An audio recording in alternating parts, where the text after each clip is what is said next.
Hello मेरे प्यारे बच्चों, कैसे हैं आप सभी। आशा करता हूँ सभी फिट होंगे। प्यारे बच्चों, आज के वीडियो में हम लोग चैप्टर नंबर 4 क्वाड्रेटिक इक्वेशन का एक बेसिक सा इंट्रोडक्शन करने वाले हैं कि इस चैप्टर में आपको क्या क्या सीखने को मिलेगा, क्या चीज़ें आपने पहले पढ़ रखी हैं। और अगर आप आर डी शर्मा या आर एस अग्रवाल की बुक से पढ़ रहे हो ना, तो भी आपके लिए ये इंट्रोडक्शन बहुत काम आने वाला है। भले ये एनसीईआरटी के बुक से है, लेकिन जो चीज़ें यहाँ पर दी हुई हैं वही सारी चीज़ें आपको उस वाले बुक में भी मिलेंगी। बस थोड़ा सा क्वेश्चन का लेवल बढ़ा दिया जाता है और क्वेश्चंस का नंबर बढ़ा दिया जाता है। यानी कि अगर यहाँ पे आपको 5 क्वेश्चन सॉल्व करने पड़ेंगे, तो वहां पर आपको 10 क्या उससे भी ज्यादा करने पड़ सकते हैं। जैसे कि हमने आर डी शर्मा वाली बुक, अभी मेरा सॉल्यूशन चल रहा है, तो चैप्टर नंबर 3 जब मैं पढ़ा रहा हूँ, तो हमने जब एनसीईआरटी पढ़ाया तो उसमें 2-3 एक्सरसाइज में हमारा चैप्टर खत्म हो गया और क्वेश्चंस भी बहुत मिनिमम थे। लेकिन जब मैं आर डी शर्मा करा रहा हूँ, तो एक एक टाइप के क्वेश्चंस के पूरे पूरे एक्सरसाइज भरे पड़े हैं। लगभग 10 एक्सरसाइज दिए हुए हैं केवल और केवल लीनियर इक्वेशन 2 वेरिएबल्स के साथ। तो इसीलिए मैं हमेशा बोलता हूँ आपको कि केवल एनसीईआरटी से काम नहीं चलेगा, क्योंकि यहाँ पर आपकी प्रैक्टिस बहुत ज़्यादा नहीं हो पाएगी। इसीलिए आप आर डी शर्मा या आर एस अग्रवाल करना जरूरी है आपके लिए। और आर एस अग्रवाल जो है इस बार अपने बुक को बहुत अच्छे से मॉडिफाई किया नहीं है, इसीलिए मैं बच्चों को रिकमेंड कर रहा हूँ कि आप लोग आर डी शर्मा ही सॉल्व करना। और मुझे कोई पैसा वैसे नहीं दे रहा आर डी शर्मा, ये मत सोचना कि सर ने प्रमोट कर रहे हैं बुक को, ऐसा बिल्कुल नहीं है। मैं सॉल्यूशंस प्रोवाइड कर रहा हूँ आपको, और मैंने आर एस अग्रवाल के तो सॉल्यूशन पहले ही अपलोड कर दिए हैं। लेकिन मैं दोनों बुक्स को इस बार कंपेयर किया ना मैंने, तब मैं देखता हूँ कि आर डी शर्मा ज़्यादा बेटर है आपके आर एस अग्रवाल से। चलो अभी स्टार्ट करते हैं। वो सब बुक वगैरह की बातें तो मैं पहले भी तुम लोग को बता चुका हूँ, और जब जब जरूरत पड़ेगा मैं बताता रहूंगा। आज का जो हमारा टॉपिक है क्वाड्रेटिक इक्वेशन, हम लोग यहाँ पर पहुंचते हैं। और पहुंचते पहुंचते सबसे पहला काम करना है, चैनल को सब्सक्राइब कर लो अगर नए बच्चे हो तो, और जल्दी से वीडियो को लाइक करके अपने एक और फ्रेंड के साथ इस वीडियो को शेयर कर दो। बस छोटा सा हेल्प करो मेरा, और मैं आपको बहुत सारा हेल्प करूंगा। यहाँ पर जो चैप्टर है उसके नाम से आपको समझ में आ रहा होगा, क्वाड्रेटिक। क्लास 9th में भी आपने क्वाड वर्ड सुना था, मैंने आपको वहां बताया था इक्वेशंस हमारे कैसे कैसे होते हैं। क्वाड्रेटिक होते हैं, लीनियर होता है, क्यूबिक होता है, सीखे थे ना क्लास 9th में। लीनियर जो आपने पिछला वाला चैप्टर में पढ़ा, लीनियर का मतलब होता है कि जो हाईएस्ट पावर होगा इक्वेशन का वो 1 होगा। जैसे कि लिखा हुआ है 2x प्लस में 5y, या 2x प्लस में 5 लिखा हुआ है बस, और इक्वल टू 0 कर दिया है। ठीक है, तो x जो वहां पर था, जो वेरिएबल x दिया हुआ था, उसके पावर में 1 है। अगर 2x लिखा हुआ है ना, तो समझ जाओ कि उसका पावर 1 छुपा हुआ है। अगर हमारे पास वही 2x का स्क्वायर लिख देना, तो वो हमारा इक्वेशन जो है वो क्वाड्रेटिक इक्वेशन बन जाता है। और उसके बारे में हम लोग यहाँ पर पढ़ने वाले हैं।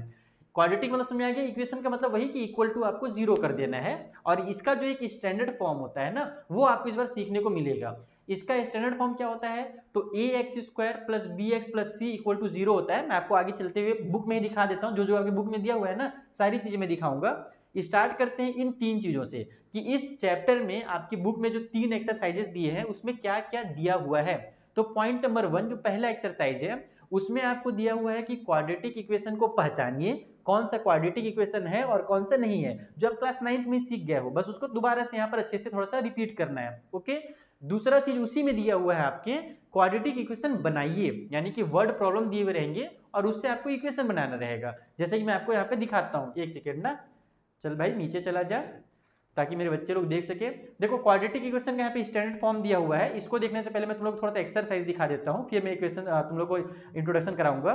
जो मेरा 4.1 एक्सरसाइज है, इसमें पहला जो क्वेश्चन है ये दिया हुआ है आपको पहचानने के लिए, और जो दूसरा क्वेश्चन है वहां पर वर्ड प्रॉब्लम दिया हुआ है और बोल रहा है कि represent the following situations in the form of quadratic equation. इसको इक्वेशन का फॉर्म बनाइए, इक्वेशन के फॉर्म में इसको लिखिए।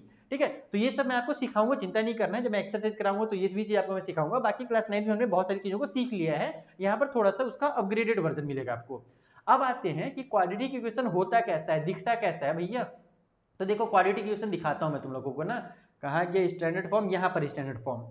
ये देखो, थोड़ा सा जूम कर देते हैं ताकि और क्लियरली आप लोगों को दिखे। जो क्वाड्रेटिक इक्वेशन का स्टैंडर्ड फॉर्म होता है वो होता है a x square plus b x plus c equal to 0। ये रहा हमारा क्वाड्रेटिक इक्वेशन का स्टैंडर्ड फॉर्म, छुपा हुआ यहाँ पे छोटा सा, ये दिख रहा है तुम लोगों को, अच्छे से क्लियर दिख रहा है। जहां पर ए जो होगा वो इक्वल टू 0 नहीं होगा। लेकिन कई बच्चे कंफ्यूज हो जाते हैं यहाँ पर, क्योंकि क्लास 9th में बच्चों ने सीखा था कि कोई भी हमको पॉलिनोमियल दे दिया जाता था और उसको बोला जाता था कि भैया इसको क्वाड्रेटिक बनाओ, इसको क्यूबिक बनाओ। तो हम लोग क्या करते थे, कुछ इस तरीके से करते थे। जैसे फॉर एग्जांपल अभी तो हम देख रहे हैं कि क्वाड्रेटिक इक्वेशन जो है इस फॉर्म में रहता है। जैसे फॉर एग्जांपल के लिए यहाँ पे दिया हुआ है आपका, ये दिया हुआ है 2x स्क्वायर ठीक है, और प्लस में हमारे पास x दिया हुआ है और माइनस में 300 इक्वल टू 0 दिया हुआ है। तो इसमें तो कंफ्यूजन नहीं होगा कि सर आपने बताया कि प्लस c होता है और यहाँ पर हमारा माइनस में दे दिया है। देखो इसमें कंफ्यूजन इसलिए नहीं होना चाहिए क्योंकि हम इसको कैसे लिख सकते हैं, हम इसको यहाँ पर प्लस बना करके इस 300 को माइनस के फॉर्म में ऐसे लिख सकते हैं, प्लस माइनस माइनस हो जाएगा। तो अब ये बन गया ना मेरा ax² प्लस bx और प्लस में c बन गया इक्वल टू 0 हो गया। अब इसमें कंफ्यूजन कहां पर रहता है बच्चों को, सबसे पहले वो मैं आपको बताता हूं। बच्चे लोग को ये याद रहता है कि सर पिछले साल जब मेरे पास x प्लस में 300 या x माइनस 300 इस तरीके से दिया रहता था और बोला जाता था इसको क्वाड्रेटिक के फॉर्म में लिखो, तो हम क्या करते थे, हम इसको लिख देते थे 0x² प्लस में x प्लस में 300 ऐसे लिख देते थे। तो भैया पहले तो हम 0x² लिखते थे, लेकिन अब आप बोल रहे हो कि a के बदले में हम 0 नहीं लिख सकते, a के बदले में 0 का मतलब यहाँ पर हम 0 नहीं लिख सकते, तो यहाँ पर हम कैसे लिखते थे।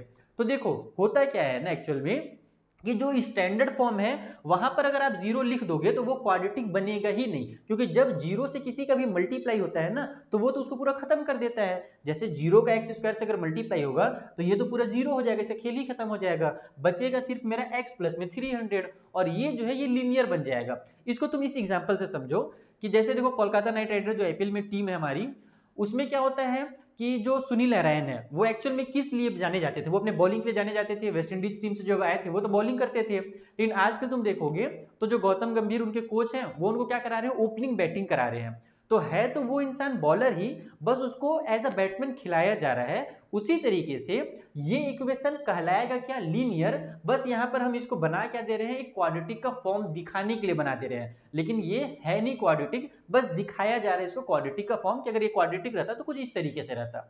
समझ में आ रहा है मेरी बात, मैं क्या करना चाह रहा हूं।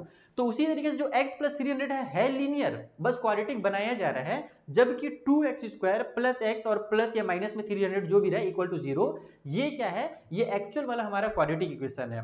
तो हम लोगों को ये ध्यान रखना है कि शुरू में 0 नहीं होना चाहिए x² के साथ, अगर x² के साथ 0 हो गया तो फिर उसका खेल खत्म हो जाएगा और फिर वो क्वाड्रेटिक कहलाएगा ही नहीं। इसीलिए इस चीज को लिखा जाता है। बच्चे इसमें सब ज्यादा कंफ्यूज रहते हैं कि सर ये इसका मतलब क्या होता है और ये क्यों लिखा जाता है। ठीक है, अब आते हैं स्टैंडर्ड फॉर्म, तो आप लोगों को समझ में आ ही गया और मैं इसमें क्या समझा सकता था तुम लोगों को, हाँ बस यही चीज था, बेसिक सी मोटी मोटी चीजें यही सारी थी। यहाँ पर स्टैंडर्ड फॉर्म समझ में आ गया। एक जो चीज है जो पिछले साल तुमने पढ़ा था उसको बस थोड़ा सा मैं रिवाइज करा देता हूँ कि हमारा जो ये इक्वेशन का स्टैंडर्ड फॉर्म है ना, इसमें ये जो a b और c है ये हमारे कांस्टेंट टर्म है, याद करो क्लास 9 में सीखे थे कांस्टेंट टर्म, और एक चीज कहा था आपने वेरिएबल। तो ये जो x² और जो x है ये मेरा वेरिएबल कहलाएगा और a b c जो है वो मेरे कांस्टेंट टर्म कहलाएंगे। और इक्वेशन बनाने के लिए हम इसको इक्वल टू 0 इस तरीके से लिखते हैं। ओके, अगर पॉलिनोमियल कहना चाहें तो इक्वल टू 0 नहीं लिखेंगे, लेकिन जब इक्वेशन कहेंगे तो फिर हम लोग इक्वल टू 0 लिखेंगे। इक्वेशन का मतलब ही होता है इक्वल करना, ठीक है, यहाँ पर इक्वेट करना भी कह सकते हो। अभी आगे तुम लोग इसके बारे में और सीखोगे। चलो आगे बढ़ते हैं। अभी बच्चों अगर मैथ्स के अलावा आपको इंग्लिश से भी थोड़ा डर लगता है तो इंग्लिश के वीडियोस तो देखो मैं नहीं बना पा रहा हूँ, बिजी बहुत ज्यादा हूँ, क्लास 9th को भी हैंडल करना है, 10th को भी हैंडल करना है। लेकिन एक बुक है मेरे पास जो इंग्लिश के लिए परफेक्ट बुक है। अगर आप क्लास 10th में इंग्लिश में टॉप करना चाहते हो तो ओसवाल बुक्स का ये बेस्ट बुक है आपके लिए। इसका मैं लिंक आपको डिस्क्रिप्शन बॉक्स में दे दूंगा। इसमें वो सारी चीजें हैं जो एक टॉपर बच्चे को चाहिए रहती है, जैसे कि आपका रीडिंग कॉम्प्रिहेंशन जो है, राइटिंग स्किल, ग्रामर्स, लिटरेचर। मैं इस बुक को पढ़ रहा था, मुझे बहुत ज्यादा मजा आया, यानी कि एकदम इजी लैंग्वेज में। उसके अलावा आपको प्रीवियस ईयर के क्वेश्चन पेपर दे दिए गए हैं, कुछ सैंपल पेपर्स भी दे दिए गए हैं, तो बहुत सारी चीजें इसमें आपको एक ही बुक में मिल जा रही है। तो इसीलिए ये बुक मुझे बहुत ज्यादा पसंद है। अगर आपको इंग्लिश की भी वीडियोस चाहिए तो वो तो पॉसिबल नहीं मेरे लिए, लेकिन ये बुक मैं आपको सजेस्ट कर रहा हूँ। इस बुक आप जरूर मंगाना एक बार और इस बुक से पढ़ना। मैं गारंटी दे रहा हूँ कि आप किसी भी टॉपर बच्चे से पूछना, आपके भैया दीदी जो क्लास 11th में होंगे वो इस बुक के बारे में आपको पॉजिटिव रिव्यू ही देंगे। इस बुक का नाम है ओसवाल बुक्स और ये है सीबीएसई क्वेश्चन बैंक के नाम से क्लास 10th के लिए, जो कि अब मार्केट में अवेलेबल है।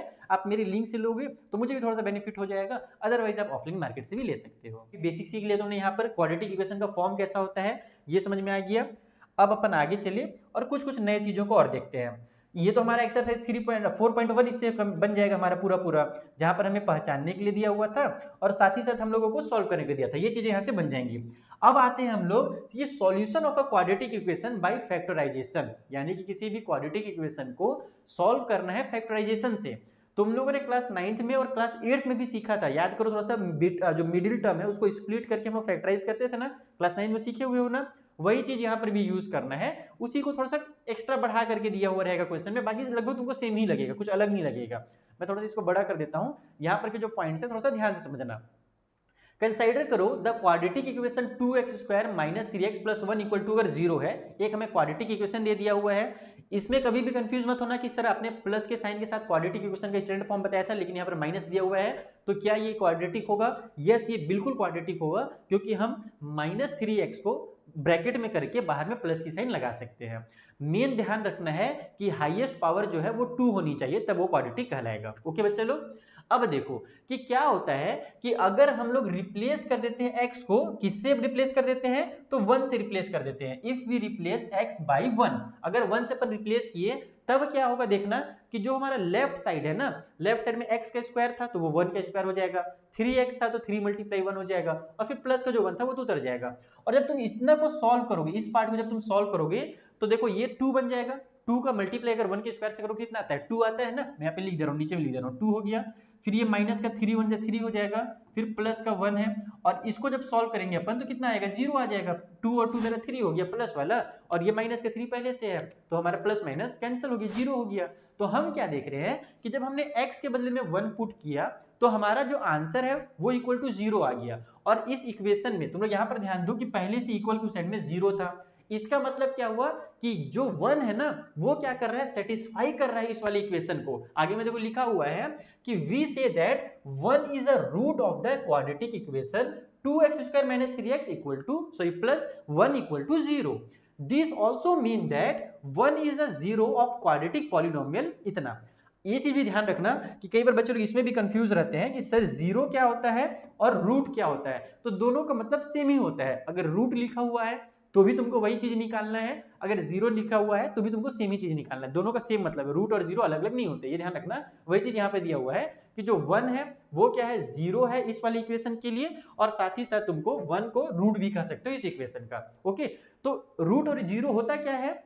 जो इक्वेशन को सेटिस्फाई करे, जितना लेफ्ट साइड में है अगर हम उसका वैल्यू पुट करते हैं, जैसे x का वैल्यू अगर मैं यहाँ पे 2 पुट करूं और फिर भी मेरा आंसर जो है अगर 0 आ जाए तो समझ जाना कि इस इक्वेशन के लिए जो रूट है ना वो 2 भी है। अगर आता है तब, अगर 0 आता है तब, जैसे 1 पुट करने पर आंसर 0 आ गया ना जो राइट साइड में दिया हुआ था, वैसे अगर 2 पुट करने पर आ जाए तो वो भी हमारा रूट या 0 कहलाएगा। ओके, सेम चीजें हैं रूट और 0, ये ध्यान रखना।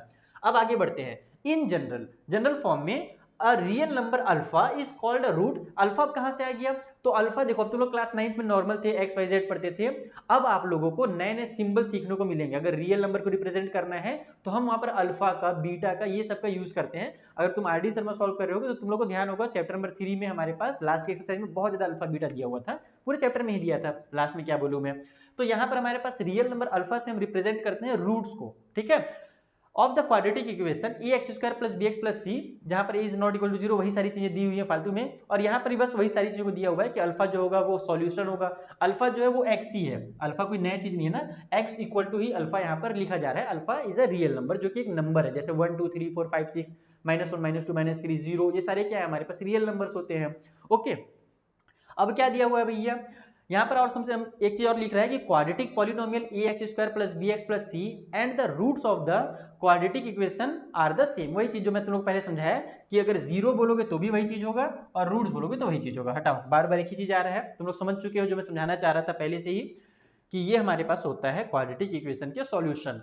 अब सॉल्यूशन ऐसे तो हम लोग फाइंड करेंगे नहीं बार बार, जैसे यहाँ पर इसने जो फाइंड किया, इसने क्या किया? 1 यहाँ पे पुट किया। अब हो सकता है कि 1 हमारा आंसर ही ना हो तो गलत हो जाता है, हम लोग फिर 2 पुट करते फिर गलत हो जाता है, फिर 3 पुट करते तो होता सही। तो भैया दो बार तो गलत नहीं करेंगे, उतना तो टाइम है नहीं हमारे पास एग्जाम में। तो इसके लिए मेथड्स होते हैं। मेथड्स क्या होते हैं उससे जाने से पहले एक चीज और याद रखना है, छोटा सा चीज, कि क्वाड्रेटिक इक्वेशन के हमेशा 2 ही सॉल्यूशन होंगे। यानी कि जब आप सॉल्व करोगे ना, x का जब वैल्यू निकालोगे तो आपको केवल 2 ही वैल्यू मिलेंगे, क्योंकि उसका हाईएस्ट पावर 2 है। मैंने क्लास 9 में भी ये चीज सिखाया था तुम लोगों को कि किसी भी इक्वेशन का अगर हाईएस्ट पावर 1 है तो उसका एक सॉल्यूशन मिलेगा, अगर हाईएस्ट पावर 2 है तो उसका 2 सॉल्यूशन मिलेगा, अगर हाईएस्ट पावर 3 रहती है तो उसके 3 सॉल्यूशन मिलते हैं। और हम यहाँ पर क्वाड्रेटिक इक्वेशन चैप्टर पढ़ रहे हैं तो इसमें आपको 2 ही सॉल्यूशन मिलेगा, क्योंकि यहाँ पर तुम देखना हाईएस्ट पावर जो होगा वो 2 होगा। ठीक है, तो वही सारी चीज यहाँ पे लिखा हुआ है कि you have observe in chapter 2 that a quadratic polynomial can have at most 2 zeros, इसके मैक्सिमम 2 जीरो हो सकते हैं। इसीलिए क्वाड्रेटिक इक्वेशन के भी केवल 2 ही रूट्स होंगे। जो वहां पर हम 0 बोलते थे पॉलिनोमियल में, यहाँ पर इक्वेशन में हम उसी चीज को रूट्स बोलेंगे। ठीक है, you have learn in class 9 तुमने क्लास 9 में भी चीज पढ़ा हुआ है कि how to factorise quadratic polynomials. Quadratic polynomial कैसे फैक्टराइज किया जाता है, by splitting the middle term, है ना, उनके मिडिल टर्म को स्प्लिट करके कैसे हम लोग फैक्टराइज करते हैं, वही चीज का नॉलेज को हम यहाँ पर यूज करने वाले हैं। एक एग्जांपल के थ्रू मैं समझाता हूँ, एक क्वेश्चन मैं समझा देता हूँ मिडिल टर्म वाला स्प्लिट वाला, फिर आगे बढ़ेंगे।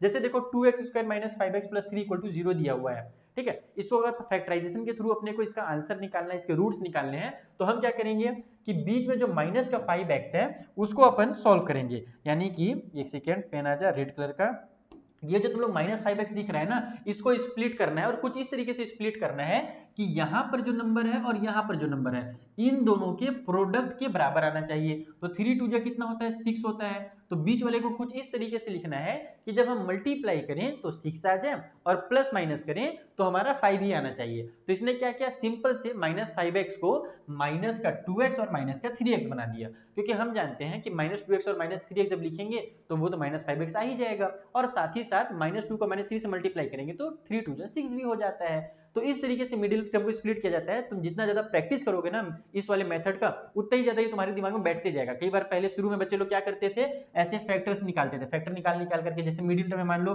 20 आ गया तो 20 को फैक्टराइज करेंगे, फिर दिमाग लगाते थे।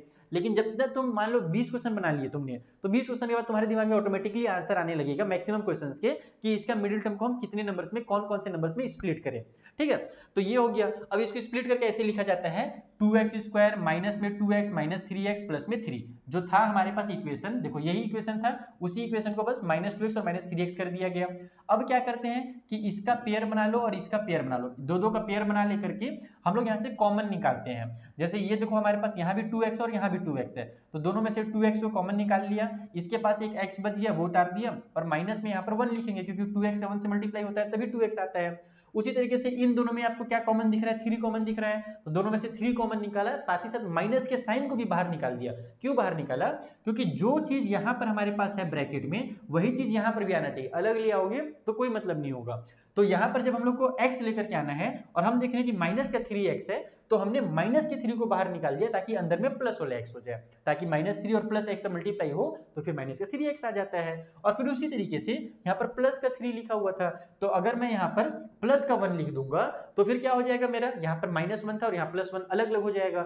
तो हम देखते हैं कि यहाँ प्लस का 3 है, इसीलिए हम माइनस की साइन को बाहर निकाल देते हैं, और उसको बाहर निकालने से फायदा क्या होगा कि अंदर में मेरा -1 बन जाएगा, क्योंकि -3 का -1 से मल्टीप्लाई होता है तभी +3 आता है। अब आपका x - 1 और x - 1 यहाँ पर कॉमन फैक्टर आ गया, तो हम लोग क्या करेंगे, कहाँ पर गया अगला स्टेप भैया इसका, ये रहा अगला स्टेप। यहाँ पर x - 1 को कॉमन ले लिया है और बचा हमारे पास ये 2x और ये -3, तो उसको एक बार ब्रैकेट में लिख लिया और इक्वल टू साइन में 0 कर देना है आपको, इक्वेट टू 0 जरूर करना है तभी आपका सॉल्यूशन निकलेगा।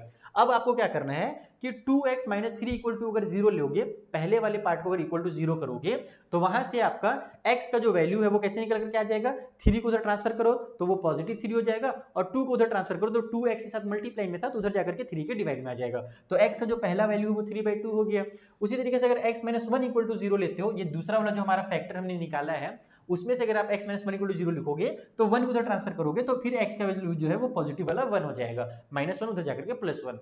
तो आप देख रहे हो कि यहाँ पर हमारा 3/2 एक सॉल्यूशन निकला और x का जो दूसरा सॉल्यूशन निकला वो 1 निकला, तो यही 3/2 और जो 1 है इसके रूट्स भी कहलाते हैं और 0 भी कहलाते हैं। तो ये हो गया हमारा एक एग्जाम्पल जिसमें हम लोग ने ये सीखा कि स्प्लिट वाला टर्म को कैसे यूज किया जाता है, स्प्लिट वाले मेथड को हम कैसे यूज करते हैं, ठीक है। और इसी से बहुत सारे क्वेश्चन तुम लोगों को दिए हुए हैं, और यहाँ पर कुछ एक चीज दिया हुआ है, इसको मैं आपको रीड कर समझा देता हूँ कि नोट कीजिए, इस चीज को समझिए, यानी कि we have found the roots of 2x² - 5x + 3 = 0 by factorizing into two linear factors। सबसे पहले हमने इसको क्या किया, दो लीनियर फैक्टर्स में फैक्टराइज किया। इस तरीके से कहाँ गया, 2x - 3 और x - 1, ये इसके फैक्टर्स हमने किए जो कि लीनियर फॉर्म में थे। लीनियर फॉर्म में था ना, लीनियर फॉर्म मतलब कि हाईएस्ट पावर 1 था, देखो x का हाईएस्ट पावर दोनों में 1 है, तो हमने पहले इसको फैक्टराइज किया और इक्वेटिंग ईच फैक्टर टू 0, और दोनों फैक्टर्स को उसके बाद हमने क्या किया, इक्वल टू 0 लिख करके फिर वहां से हमारा रूट निकल करके आता है। यानी पहला स्टेप में हमने उसको फैक्टराइज किया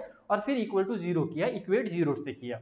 ओके, तो ये चीज यहाँ पे दिया हुआ था। अब इसी से बहुत सारे सॉल्यूशंस आपको बहुत सारे एग्जांपल्स और दिए हुए हैं, बाद में करेंगे हम लोग जब सॉल्व करेंगे तो। ठीक है। और एक्सरसाइज 4.2 में भी वही दिया हुआ है आपको कि पहले आपको कुछ इक्वेशंस दिए हुए हैं, इसको पहले आपको खुद से सॉल्व करके प्रैक्टिस कर लेना है, इक्वेशन सॉल्व करना सीख लेना है बाय फैक्टराइजेशन। ध्यान रखना कि इसको फैक्टराइजेशन मेथड से ही सॉल्व करेंगे। और उसके बाद फिर आपको कुछ वर्ड प्रॉब्लम्स दिए हुए हैं और इन वर्ड प्रॉब्लम्स को भी क्या करना है, आपको पहले इक्वेशंस बनाने हैं और फिर उसके बाद जाकर के उसको भी फैक्टराइजेशन मेथड से सॉल्व करना है। अब आ जाओ नेचर ऑफ रूट्स के पास। एक हमारा फॉर्मूला होता है रूट्स निकालने का, वो फॉर्मूला पढ़ने से पहले तुम रूट्स के नेचर को समझो कि किसी भी क्वाड्रेटिक इक्वेशन में तीन सिचुएशंस होते हैं। पहला तो जब हम लोग सॉल्व करेंगे तो दो हमारे डिस्टिंक्ट रूट्स निकलेंगे, इसका मतलब अलग अलग रूट्स निकलेंगे। जैसे अभी तुमने एक क्वेश्चन जो हमने सॉल्व किया 3/2 था एक रूट और दूसरा रूट 1 था, तो दो अलग अलग रूट निकले। तो वो रूट कब पॉसिबल होता है, जब हमारा b² - 4ac जो है ना, अगर उसका वैल्यू 0 से ज्यादा है, तब फिर हमारे पास जो आंसर है वो दो अलग अलग निकलेंगे। अब तुम लोगों कि सर ये b² - 4ac ये कहां से आ गया, तो यही दूसरा मेथड है सॉल्व करने का। पहला तो स्प्लिट वाला मेथड सीख लिया तुमने, अब दूसरा हमारा क्वाड्रेटिक फॉर्मूला वाला मेथड है, और फॉर्मूला मैं समझाता हूं।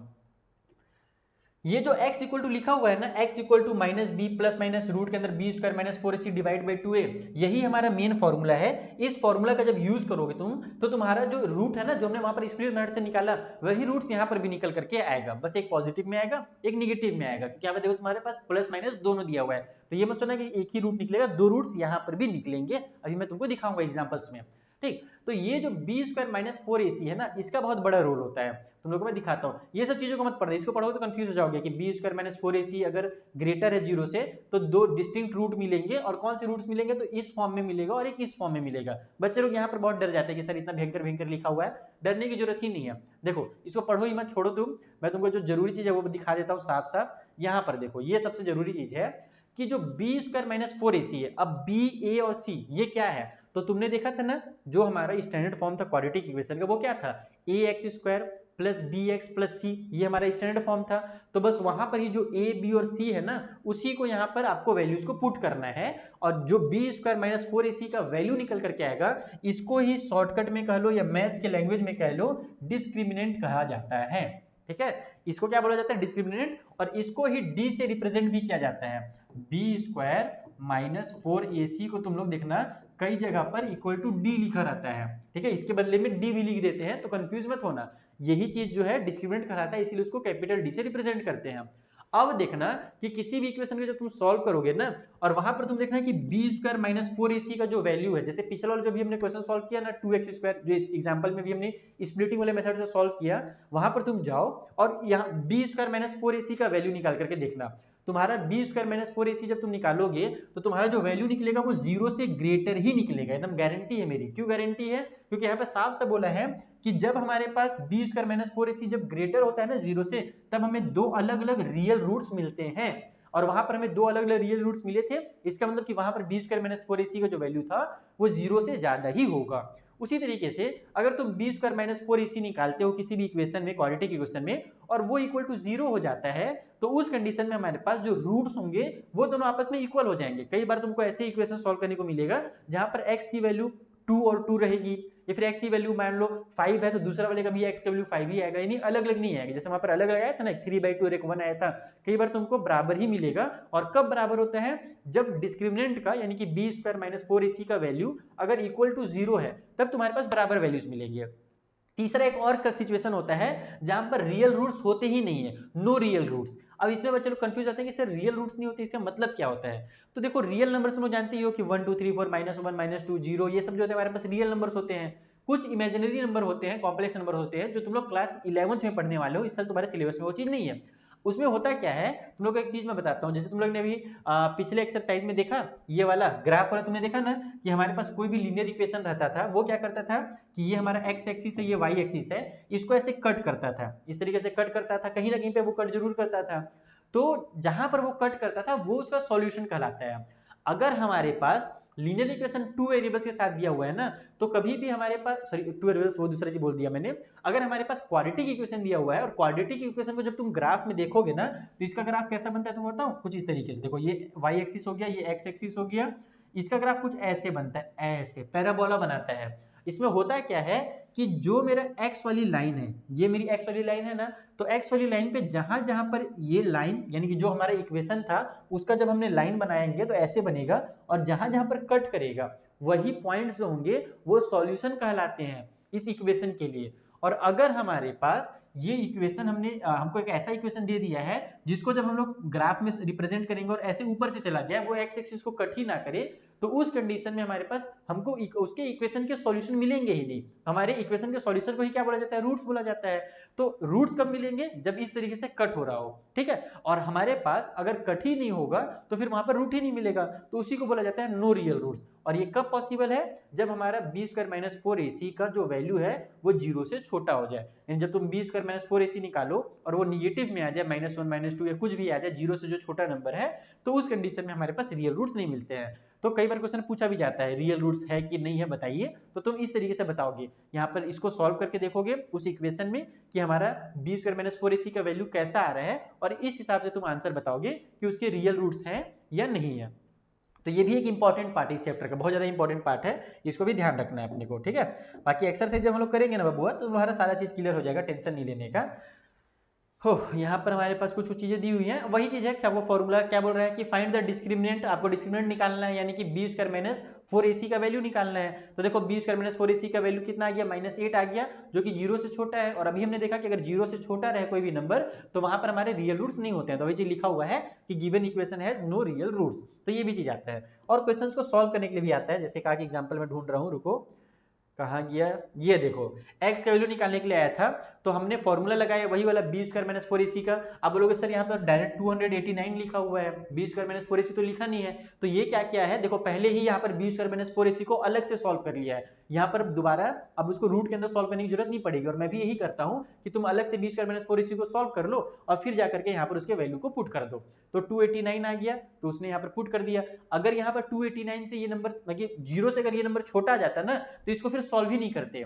ये वाला काम पहले करने से ये फायदा है, आप डायरेक्ट सॉल्व मत करो, डायरेक्ट फॉर्मूला लगा सॉल्व मत करो, पहले आप बी स्क्वायर माइनस 4ac का वैल्यू निकाल लो।